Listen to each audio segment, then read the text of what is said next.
요한복음 6장 22절에서 35절, 신약성경 150페이지. 자, 예수님의 사역은 6월절을 중심으로 나눠진다고 했죠. 예수님의 공생의 3년 반은 6월절을 중심으로, 그리고 이 오병이어의 기적은 두 번째 6월절과 세 번째 6월절 사이, 그래서 세 번째 6월절 직전에 일어난 일입니다. 예수님이 제자들을 세우시고 12제자를 세우시고 그들로 통하여서 또 예수님 또한 많은 병자를 고치시고 복음을 전파했습니다. 예수님의 소문이 막 퍼지기 시작했어요. 그래서 많은 무리들이 예수님이 가는 곳마다 따라왔습니다. 모여들었습니다. 오병이어의 사건이 일어나는 이때도 마찬가지였습니다. 많은 무리가 예수님을 보고 따라왔어요. 자, 그날도 여전히 많은 무리가 예수님을 보고자 모여들었습니다. 그들에게 예수님이 복음을 전파하시고 한참 망자들을 치유하시는데 어느덧 저녁이 된 거예요. 그러니까 예수님이 저녁이 되니까 그들에게 먹을 것을 주라고 말씀을 하고 계십니다. 그런데 빌립에게 뭐라고 물어보셨다고 했어요? 예수님 빌립에게 어떻게 질문하셨습니까?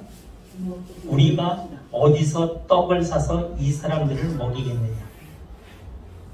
예수님이 빌립에게 물어보신 것은 우리가 어떻게 얼마나 돈이 있어야 얘들을 먹여 살릴 얘들에게 저녁 한 끼를 이 사람들에게 주겠냐가 아니라 예수님은 어디서 우리가 떡을 사서 이 사람들에게 먹이겠냐라고 물어보셨다고 하셨죠. 그리고 그렇게 물어보신 이유는 뭐예요? 빌립을 어떻게 하기 위해서? 시험하기 위해서라고 했습니다.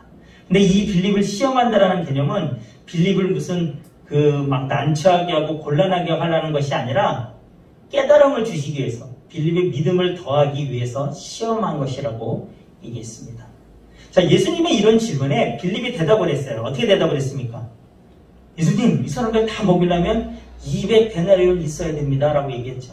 근데 그것도 그냥 살짝 조금씩 맛만 보게 하려고 그러면 200데나리온이 필요하다고 얘기했습니다. 200데나리온이 지금으로 따지면 얼마라고 그랬었나요? 그거 생각나세요? 한 데나리온이 지금으로 따지면 얼마 정도 될까요? 10만원. 그렇죠. 노동자의 하루 일당이니까 약 한 10만원 정도라고 했었을 때 200데나리온이라면 얼마예요? 2천만원 정도 돼요. 그러니까 빌립은 자기가 생각할 수 있는 최고의 어떤 방법으로 얘기한 거예요. 여러분, 빌립의 대답이요, 우리가 어떤 그런 영적인 관점이 아니라 예수님이 질문하신 그 질문의 의도에 맞는 대답은 아니었지만 참 나름대로는 훌륭한 대답이지 않았나요?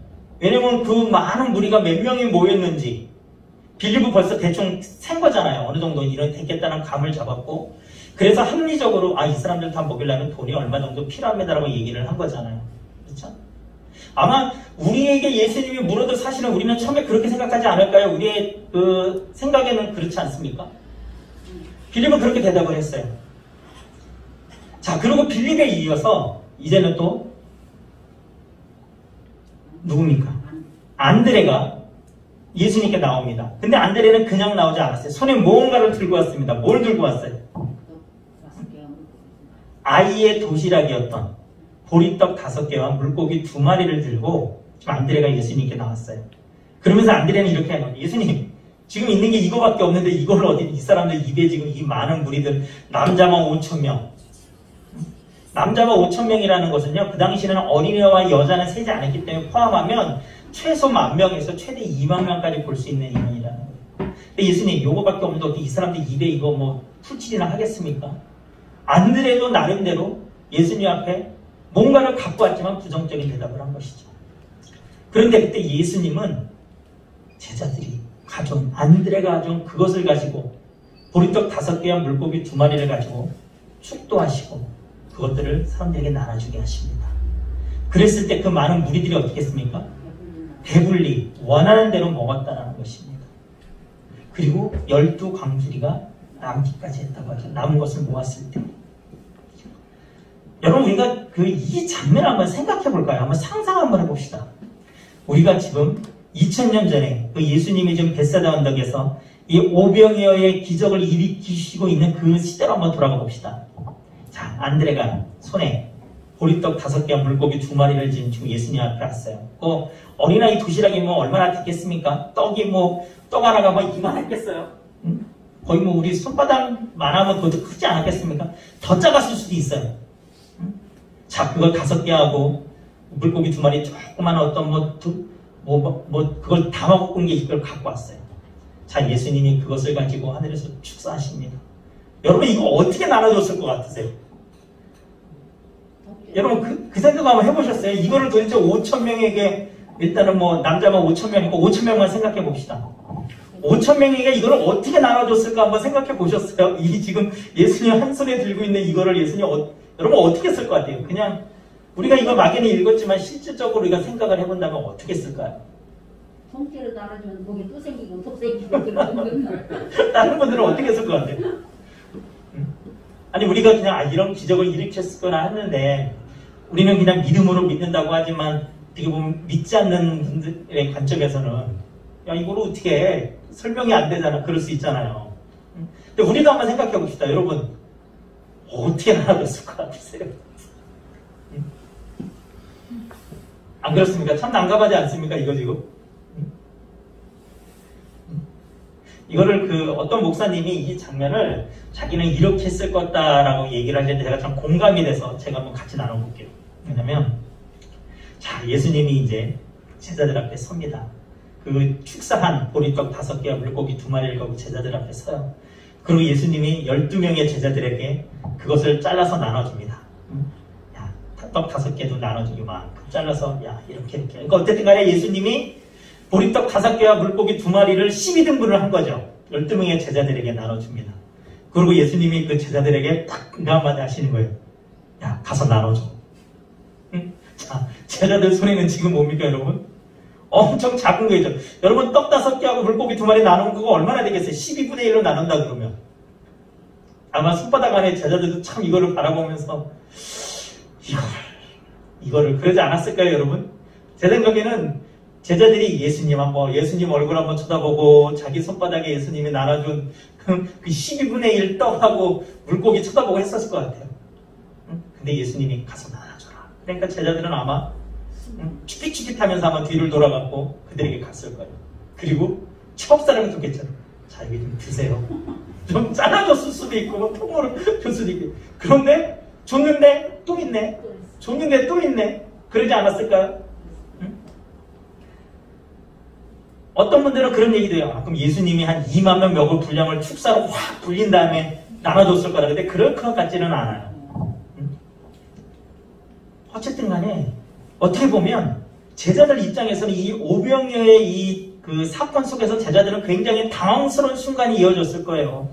예수님이 뜬금없이 이 많은 사람들에게 너희가 먹을 것을 주라고 하시지는 않나? 그래갖고 이거밖에 없는데요 라고 정말 마치 예수님 이거밖에 없는데 이거 어떻게 하라는 얘기예요 라고 반문하듯이 갖고 왔는데 예수님은 그거를 가지고 12분의 1로 나눠준 다음에 가서 나눠주라고 했었을 때 여러분 제자들 황당했을 거라는 거죠. 하지만 그들이 그 말씀에 순종해서 이루어졌었을 때 그 역사는 일어났다는 것입니다. 여러분 성경의 많은 기적은요 순종을 반드시 필요로 합니다. 세상의 관점으로는 되지 않을 것 같은 일이었지만 믿음으로 순종했을 때 주님이 말씀하신가 그 말씀에 순종해서 일어났었을 때 기적들은 일어난 것입니다. 오늘 오병이어의 사건은요 구약시대 때 있었던 만나 사건이 오병이어 사건의 원형이라고 얘기를 합니다. 신명기 8장 3절을 보면요 만나 사건을 이렇게 얘기를 합니다. 너를 낮추시며 너를 줄이게 하시며 또 너도 알지 못하며 내 조상들도 알지 못하던 만나를 내게 먹이신 것은 사람이 떡으로만 사는 것이 아니요 여호와의 입에서 나오는 모든 말씀으로 사는 줄을 내가 알게 하려 하심이니라. 여기서 모세는요 하나님이 주신 만나와 사람이 만든 떡을 지금 비교하고 있어요. 그리고 지금 광야에서 떠돌고 있는 이스라엘 백성들의 실질적인 생존, 먹고 사는 그 생존의 문제가 이스라엘 백성들이 사람인 자기들이 만든 음식으로 보장되는 것이 아니다라는 거예요. 하나님의 섭리에 의해서만 지금 우리가 살아가는 이것들이 가능하다라는 것을 지금 모세는 이스라엘 백성들에게 말해주고 있는 것입니다. 신명기는 어떠한 성경입니까? 광야 40년의 세월이 다 끝날 때쯤 이제 1세대들이 다 죽고 이제 새로 광야에서 태어난 2세대들이 가나안 땅에 들어가기 전에 모세가 그들에게 한 번 더 하나님에 대해서 하나님 주신 계명에 대해서 설명하는 것입니다. 하나님과의 관계에 대해서 설명하고 있는 거예요. 그러니까 모세는 그렇게 얘기하는 거예요. 우리가 여기까지 오는 동안 하나님이 우리에게 만나와 메추라기를 주셨다는 거예요. 그리고 여러분 신명기 8장 4절에 보면요. 그들이요. 애굽에서 나왔을 때 입었던 그 옷이요. 40년을 살았지만 하나도 해지지 않았다고 해요. 옷이 쨍쨍했다는 것입니다. 여러분 우리가 지금 옷 1, 2년만 입어도 해지잖아요. 옛날보다 훨씬 지금 어떤 의류를 만드는 기술이 좋았다는 지금도 여러분 옷 그렇게 몇 년 많이 못 입어야 해져요.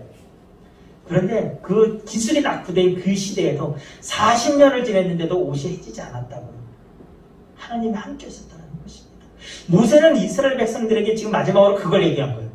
야, 우리가 만나와 메추라기 먹었어. 만나 먹었지만 우리가 이걸 가지고 가서 떡을 만들어 먹고 뭘 만들어 먹었다고 하더라도 이거는 우리의 노력으로 된 게 아니더라는 거예요. 우리의 광야 생활 40년은 하나님의 섭리 안에 있었다는 것을 얘기하고 있는 것입니다. 모세는요. 사람이 자기의 힘으로 사는 것이 아니라 사람이 사는 그 모든 것이 하나님이 주관하신다는 것과 구원받은 하나님의 백성은 하나님의 말씀대로 순종하며 살아가야 한다는 것을 지금 만나의 얘기를 통해서 이스라엘 백성들에게 이제는 그 목적지 가나안 땅에 들어가기 직전인 이스라엘 백성들에게 한 번 더 설명하고 있는 것입니다. 여러분 예수님도요. 마태복음 4장 4절에 보면요. 40일 금식 후에 40일 동안 굶주리신 예수님께 사탄이 나타나서 얘기하잖아요. 이 돌로 떡덩이를 만들으라고 얘기를 하지 않습니까? 그때 예수님이 뭐라고 말씀하십니까? 사람이 떡으로만 살 것이 아니라 하나님의 입으로 나오는 모든 말씀으로 살 것입니다. 예수님 또한 그렇게 말씀하시지 않습니까? 오늘 우리가 살펴보고 있는 오병이의 기적을요. 요한복음의 저자인 요한은요. 표적이라고 얘기해요. 표적. 제가 지난주에 한번 기적과 표적에 대해서도 한번 설명했는데 혹시 기억나십니까? 자, 눈빛들이 알고 있지만 한 번 더 얘기해 주세요 하는 눈빛을 좀 보내고 있어서 제가 한 번 더 설명을 드릴게요. 표적과 기적은요. 공통점은 뭐냐면 불가능하다고 하는 일들이 이루어진 것이 표적과 기적입니다. 그런데 표적은요. 그 기적을 행하는 데 있어서 어떠한 특정한 목적을 가지고 있는 것을 얘기하는 거예요. 그러니까 표적은요. 표적을 통해 해결되는 그것의 목적이 있는 것이 아니라 그 기적을 일으킨 이유의 목적이 있는 거예요. 자, 그것을 오늘 오병이어의 그 사건에 빗대서 제가 설명을 드리자면 예수님이 그 5,000명에서 2만 명 사이에 되는 인원들에게 지금 보리떡 5개와 물고기 2마리를 가지고 기적을 일으키셔서 그들을 배불리 원하는 대로 먹게 하신 이유가 뭐냐는 거죠. 예수님이 그 지금 오병이어의 기적을 일으키신 이유가 뭡니까? 그들이 굶주려 있어서 그들이 배고파서 그들의 한 끼를 한번 내가 오늘 한턱 쏜다. 이 개념으로 예수님이 지금 그것을 행하신 걸까요? 여러분 표면적으로 봤을 때는 그것이죠. 그 기적을 통해서 일어난 사건은 그거였죠. 굶주린 그들에게 예수님이 배불리 먹이셨어요. 그런데 거기서 끝난다면 단순히 그들의 굶주린 배를 채워주시기 위했다면 그것은 기적이라는 거죠. 그런데 성경은 표적이라고 얘기를 하고 있어요. 뭐냐면 그것은 그들에게 그런 기적을 베푸셨지만 그것에는 그들의 배를 채워주기 위한 현실의 어떤 기적을 통해 나타난 그 현상의 목적이 있는 것이 아니라 다른 의도가 있다는 것입니다. 다른 의도. 그 의도는 뭡니까? 예수님은 그 기적을 통해서 자신이 누구인지를 지금 그 모인 무리들에게 알려주시고자 하신 것이다. 그래서 표적이라고 하는 것입니다. 예수님을 따르던 많은 무리들에게 예수님은 내가 누구인지를 이제 알려주고 계신 것이다. 그래서 여러분 예수님이 빌립에게 질문하셨을 때 야 우리가 이 많은 사람을 좀 어떻게 먹여야 되겠냐? 야 얼마가 있어야 이 사람들이 한 끼를 채워줄 수 있을까가 아니라 어디에서 우리가 먹을 것을 구할지 어디서를 말씀하신 거예요. 여러분 그래서 제가 어디서가 중요하다라고 말씀드리고 있는 것입니다. 어떻게 방법이 중요한 게 아니다라는 것입니다. 이 어디서는요. 요한복음 전체에서 굉장히 중요하고 의미 있게 다뤄주고 있어요. 왜냐하면 이 어디서는요. 예수님이 어떤 분이신지 예수님의 정체성을 알려주기 때문입니다. 오늘 본문의 요한복음 6장 31절과 32절 우리 한번 같이 볼까요? 요한복음 6장 31절 32절 우리 같이 한번 읽도록 하겠습니다. 기록된 바 하늘에서 그들에게 떡을 주어 먹게 하였던과 같이 우리 조상들은 광야에서 만나를 먹었나이다. 예수께서 이르시되 내가 진실로 진실로 너에게 이르노니 모세가 너희에게 하늘로부터 떡을 준 것이 아니라 내 아버지께서 너희에게 하늘로부터 참떡을 주시나니. 자, 광야에서도 그들에게 떡을 주신 분은 모세가 아니라 누구라고 얘기했어요? 하나님이라고 얘기를 하겠죠. 그러면서 광야에서는 너희들의 육신을 채워주는 그 떡을 줬지만 그 떡이 지금 어떻게 바뀝니까? 참떡으로 바뀌었어요. 예수님 말씀은. 그리고 이 참떡은 아버지로부터 하늘로부터 오는 떡이라고 말합니다. 그러면서 예수님은요 35절 한번 보겠습니다. 35절에 자신을 생명의 떡이라고 선포하십니다. 우리 35절 같이 읽겠습니다. 예수께서 이르시되 나는 생명의 떡이니 내게 오는 자는 결코 줄이지 아니할 터이요 나를 믿는 자는 영원히 목마르지 아니하리라. 예수님이 자신을 생명의 떡이라고 선포하셨어요. 여러분 예수님이 지금 자신을 나는 이것이다라고 선포하신 이 자기 선언은요 요한복음에서만 나오는 특유의 예수님의 자기 선언 중 첫 번째예요. 요한복음의 이 본문 뒤쪽으로 쭉 보면요 예수님은요 이제는 자신이 누구인지를 그 따르는 무리들에게 제자들에게 선포하십니다. 선언하세요. 8장 12절에 보면요 예수님은 자신이 부활이요 생명이라고 말씀하시고요 10장 7절에 보면요 양의 문이라고 말씀하시고요 10장 11절에 보면요 자신을 선한 목자라고 선포하십니다. 그리고 11장 25절에 보면요 예수님이 또 부활이요 생명이라고 말씀하시고요 14장 6절에는요 길이요 진리요 생명이라고 말씀하시고요 15장에는 우리가 잘 아는 대로 참 포도나무라고 말씀하세요. 예수님이 자신의 정체성에 대해서 나는 이러한 존재라는 것, 나는 이러한 때문에 너희들에게 온 존재라는 부분을 예수님이 이제는 선포하고 계십니다. 그리고 그 첫 번째 선포가 오병이의 표적을 통해서 예수님을 선포하신 거예요. 그들의 배고픈 배를 채워주기 위해서 오늘 저녁 내가 쏜다라는 개념이 아니라는 것입니다. 그리고 여러분 어디서가 중요한 두 번째 이유는 뭐냐면요. 이 어디서를 아는 것은 영적 분별력과 연관이 있기 때문입니다. 영적 분별력이라는 건 뭐냐면요. 여러분 하나님으로부터 이 일이 온 것인지 시작된 일인지 아니면 사탄으로부터 시작되고 온 일인지에 대한 분별을 얘기하는 거예요. 쉽게 설명드리면 그렇게 볼 수 있습니다. 제가 세 성경 구절을 읽어드릴 텐데요. 여러분 한번 이 성경 구절의 공통점이 뭔지 한번 찾아보세요. 먼저 요한복음 2장 9절입니다. 연회장은 물로 된 포도주를 맛보고도 어디서 났는지 알지 못하되 물도온 하인들은 알더라. 요한복음 3장 8절입니다. 바람이 임의로 불 때 내가 그 소리는 들어도 어디서 와서 어디로 가는지 알지 못하나니 성령으로 난 사람도 다 그러하니라. 요한복음 4장 11절에 보면요. 여자가 이르되 주여 물기를 그릇도 없고 이 우물은 깊은데 어디서 당신이 그 생수를 얻겠사옵나이까. 여러분 이 세 구절당 어디서라는 부분이 나오죠. 그런데 여러분 이 세 구절에서 어디서라는 표현이 쓰여졌을 때 특징적으로 나타나는 것이 있어요. 뭐냐면 그것은 예수님과 대화한 그 어디서라는 것을 얘기한 그 사람들은 예수님이 행하신 놀라운 기적과 표적을 경험했으면서도 그들은 예수님이 누구신지 몰랐다는 거예요. 그들은 예수님에 대해서 몰랐다는 것입니다. 무지함을 드러냈다는 것입니다. 오늘 지금 우리가 보고 있는 오병이어의 이 표적 사건에서도 살펴보면요. 이스라엘 백성들은 어떻습니까? 지금 하나님의 놀라운 기적을 직접 지금 체험했죠. 그들 중에서는요. 지금 오병이어의 그 기적을 경험한 여러분 5,000명 중에서는요. 예수님을 믿고 따랐던 유대인들 지도자들도 있었다라는 거예요. 12제자만 있고 나머지는 다 그냥 대면대면한 사람이 아니라는 거예요. 곳곳에 예수님을 계속 따라다니던 예수님의 제자를 자청하던 수많은 무리들도 있었고요. 그들 가운데서는요. 유대인들의 지도자들도 있었다는 것입니다. 그들은 정말 예수님을 사모하는 마음으로 예수님께 왔어요. 그 한적한 곳까지 예수님의 말씀을 듣고자 그들은 나갔을 뿐 아니라 오병이어의 기적이 일어났던 표적을 행하셨던 그 다음 날에도요. 예수님을 찾아 막 헤매요. 그리고 회당에서 주님을 만나기도 합니다. 그런데 그들에게는 큰 문제가 하나 있었다는 거예요.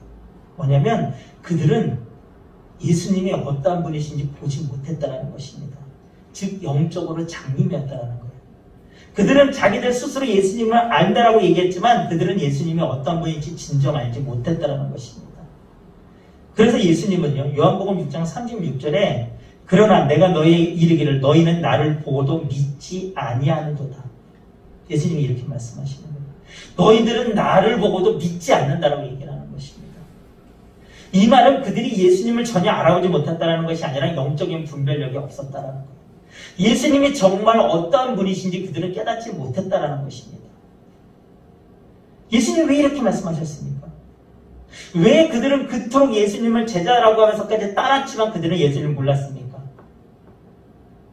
그들이 오병이어의 기적이라는 정말 놀라운 기적이었고 수많은 사람이 경험했기 때문에 사복음서에 모두 다 기록될 만큼 엄청난 일을 겪고 떠나도 예수님이 그들에게 그렇게 말씀하셨던 것은 뭐냐면 그들은 예수님께 나와 있던 게 그들이 예수님을 사모했던 것은 예수님이 하늘로부터 내린 참떡 하나님의 아들이시기 때문이 아니라 그들은 예수님이 행하신 그 표적 기적을 보고 예수님을 따르기 때문이에요.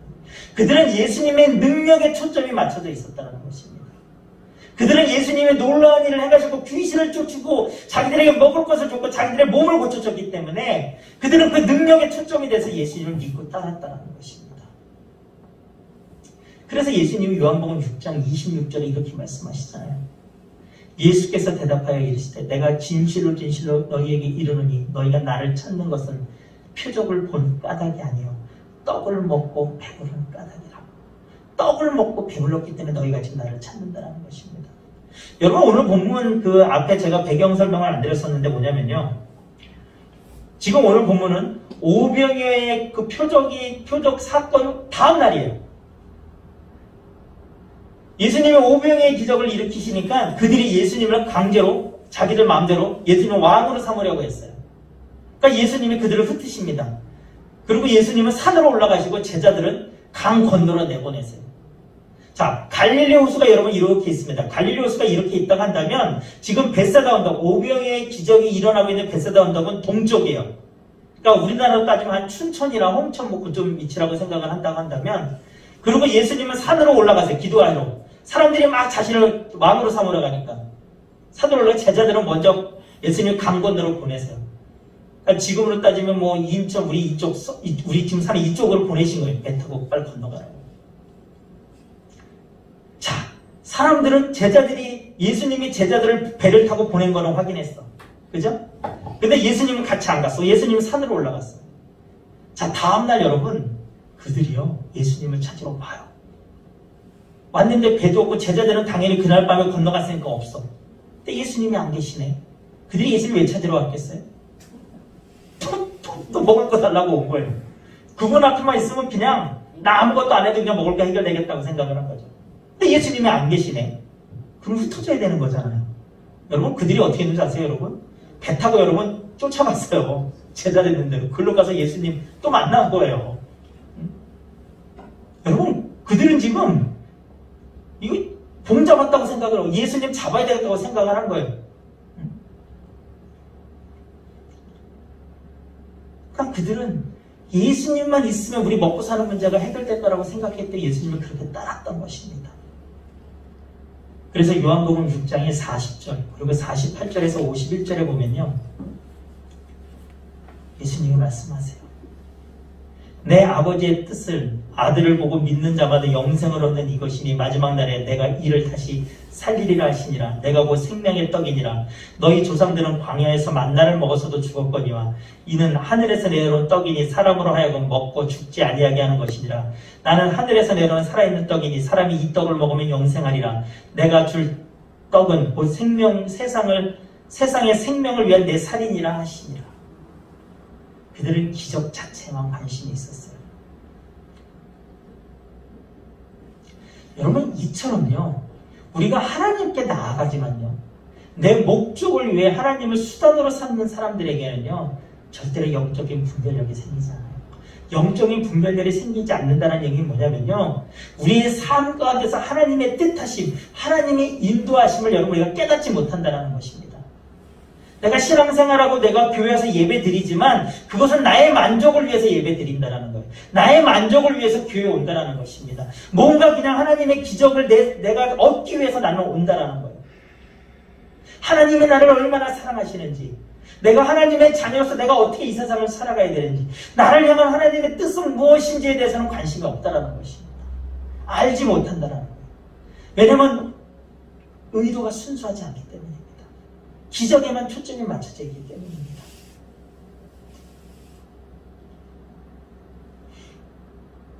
여러분,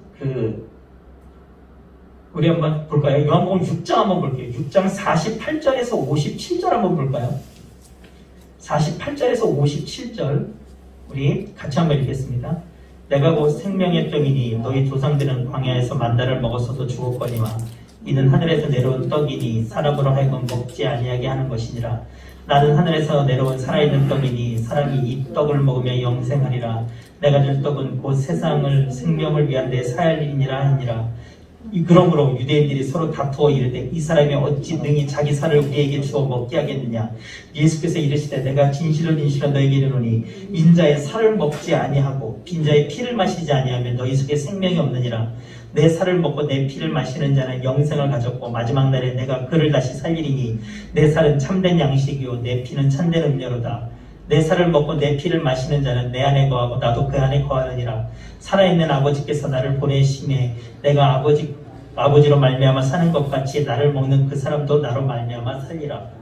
여러분, 이 오병이의 기적 사건 후에 요한복음 6장에 보면요, 예수님을 따르던 그 수많은 무리 중에 여러분 대다수가 많이 떠납니다.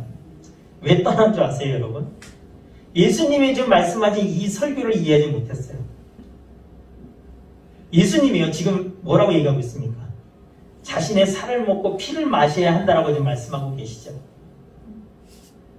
여러분, 이 사람들은 이거를요, 문자 그대로 받아들입니다. 그러니까 이 사람들은 그 분별이 되지 않았던 것이에요. 왜냐면 그들은 예수님이 어떠한 분이신지, 예수님이 지금 그들에게 나는 하늘로부터 내려온 참떡이라, 나는 생명의 떡이라고 말씀하셨지만 그들은 그것을 깨닫지 못했기 때문에 예수님이 지금 말씀하시는 내 살과 피를 너희들이 먹어야 된다고 했었을 때 그들은요, 헉한 거예요. 헐, 무슨 소리야 지금. 저 양반 지금 무슨 소리를 하는 거야. 우리가 어떻게 자신의 살과 피를 주어 먹게 해?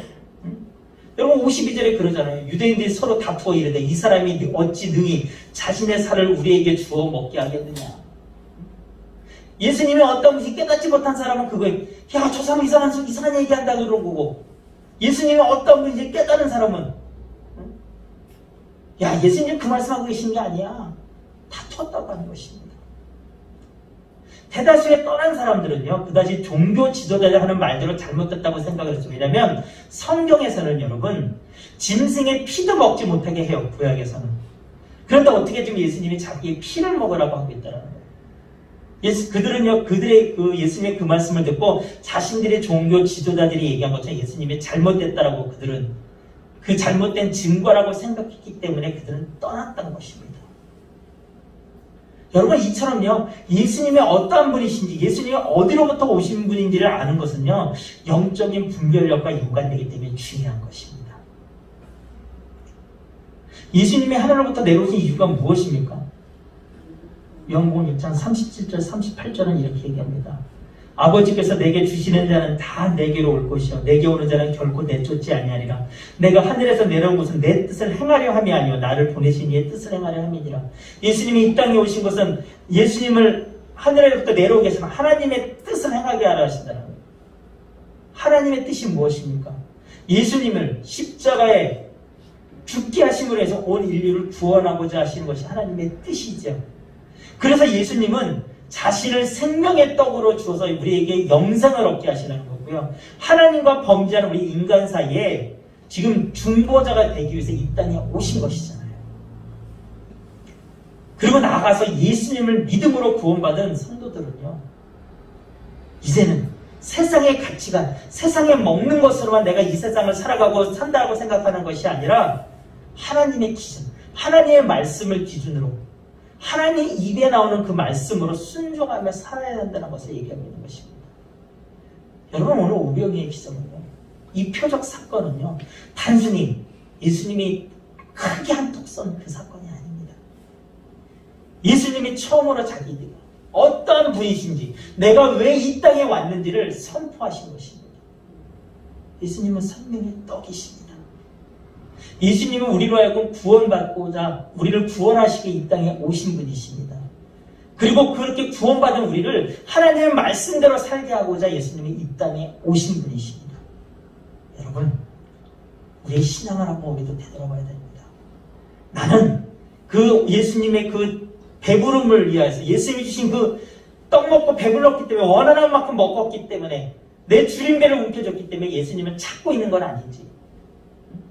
내 눈에 안 보이니까 정말 배를 타고까지도 그것 때문에 집념을 가지고 쫓아가고 있는 모습이 우리의 지금 신앙의 모습은 아닌지 여러분이 되돌아봅시다. 그리고 지금 나의 모습이 그것이 있다고 한다면 우리는 다시 돌이켜야 할 것입니다. 예수님이 이 땅에 오신 이유는 그렇게 오신 것이 아니에요. 우리 삶 속에서 하나님이 우리의 기도에 응답해 주시는 이유는 여러분 내가 너희들에게 소원 들어주는 자판기니까 너희들 필요할 때마다 나 버튼 눌러라가 아니라는 것입니다. 하나님은 우리를 얼마나 사랑하시는지 깨닫기 원하세요. 예수님 믿고 예수님 말씀대로 살기를 원하십니다.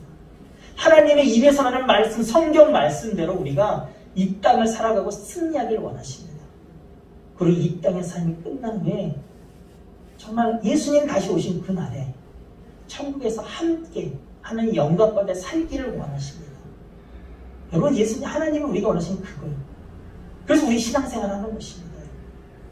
기적을 쫓아갑시다. 하나님의 얼굴을 보시기 바랍니다. 우리 여기 시편 105편 4절 써있잖아요. 여호와 그의 능력을 구할지어다. 그의 얼굴을 항상 구할지어다. 여러분 우리의 필요에 따라서 하나님 앞에 우리의 도움을 구할 수 있어요. 하나님 능력을 발휘해 주세요. 기적 일으켜서 할 수 있습니다. 하지만 그것이 전부가 아니다라는 것. 하나님의 얼굴을 구하는 것. 하나님과 늘 함께하기를 구하는 것. 그것이 하나님이 저와 오늘 여러분들에게 원하시는 말씀입니다.